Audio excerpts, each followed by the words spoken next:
After you brought Bissouma onto the pitch, I think the statistics say that in the next 20 minutes you had 8 attempts at goal. What was it that he brought you that meant you were suddenly more dangerous again?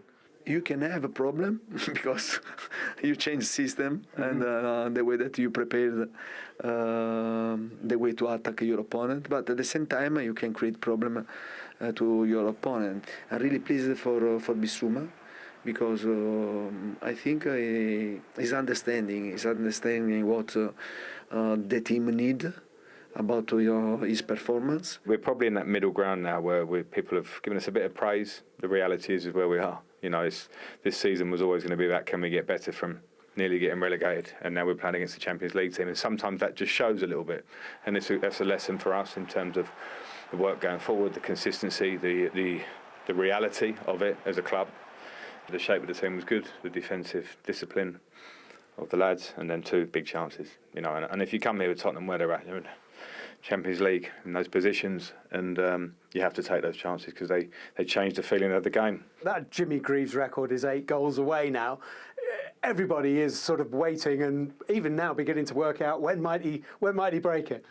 Yeah, I always say, you know, to be up with the names like Jimmy Greaves is incredibly proud for me. But yeah, I always feel like as a striker, you just got to go out there and play your game. You know, if you think too much about records or things like that, then it might have the opposite effect. So keep my head down, keep working hard for the team, and most importantly, keep winning games. Yeah, remarkable footballer, remarkable goal scorer. Spurs' best ever start to a Premier League season. Ashley, you would have played against Harry Kane. He scored in his last 5 games. He's quite a handful. You played against him for club and country, and he was terrific today, wasn't he? Yeah, it was sensational. It was classic Harry Kane. I think he gave Tarkowski and Cody a real tough afternoon. Yeah. And as you said, I've had many of those against him myself. Yeah, he had 13 touches in the Everton box, which is the most he's had in the opposition's box since January. So, you know, he was involved with everything good, and this is just good forward movement, getting across the defender, nearly comes off there. This is lovely. This shows, you know, his footwork and his skill, and then little Meg's there and gone, and the replay is great because that's just quick feet. You know, it doesn't come to nothing, but he's lively, he's bright, and he wants goals as always. He's got this in his game as well. You know, he drops a little bit deeper, and that's as good as a cross as you'll see all day. You know, superb. He can make goals as well. This is great technique. He actually hits it into the floor, and you see these getting blazed over a lot, but look, his concentration, his technique, he hits it on target. Good save from Jordan Pickford. We've highlighted him. It's just the anticipation, and he wins the penalty, and it is definitely a penalty without a shadow of a doubt, and he tucks it away. But the anticipation to follow in the shot is what gets him the penalty in the first place. Here we've showed him his strength. That arm, when he locks that arm out, there's not much you can do about it, and it's just good centre forward play, receiving it in the box, swivelling and shooting and scoring. Yeah. Best start to a season for Harry, as you can see down there in the first 10 games of the season. First time he's got to 9. He's still a few behind Haaland at the moment, but he'll still think he's got a great chance to go on. But I want to ask you, what's he like to play against? You know, both in terms of how is he? He's a bit verbal, or is he? I mean, he's obviously physical and strong and a brilliant player. Yeah, no, he's not. He doesn't give you. He's not verbal with you. No. But I think what you don't get the picture of watching him on the TV is just his presence, how big he is, how strong he is. We showed him there.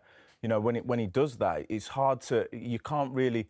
You know, he has a good presence about him. If he's holding it up, it's tough. You can't get around him. He's a classic number 9 striker. He's very vocal. He's the leader of their team. He communicates well with his team. He's a number 9 striker, but he's also.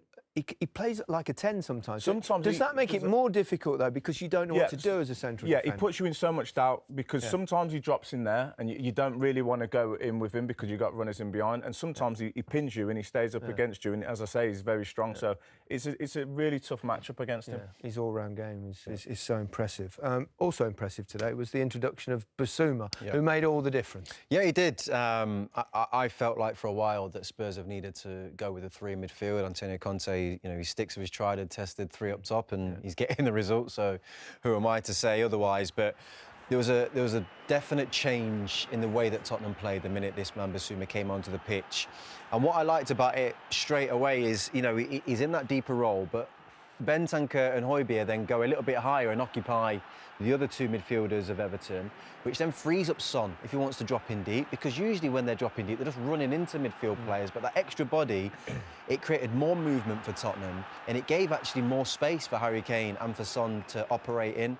Here we are again, picking him up in that deep area. This time, Everton, they do want to create a high press, and this happens a lot against Tottenham, and they can't find a way out. This time, extra man. Create a nice little overload. He's free. Son's free again, and then once he gets turned, that's when Tottenham are in business, and this happened time and time again. I think this element to his game is what Conte will love most, that bite, that snap in his midfield and playing forward. He's constantly talking about him understanding the position more, and it's little snippets like this that tell me that that's exactly what Conte wants. Understand the security of your role, where you need to be, and how I want you to be able to clean up and play the football forward. And I just think moving forward, with Richarlison injured, the games are coming thick and fast. It's a good time to have him in the side. Seems to be settling in gradually. Really does, yeah. Okay.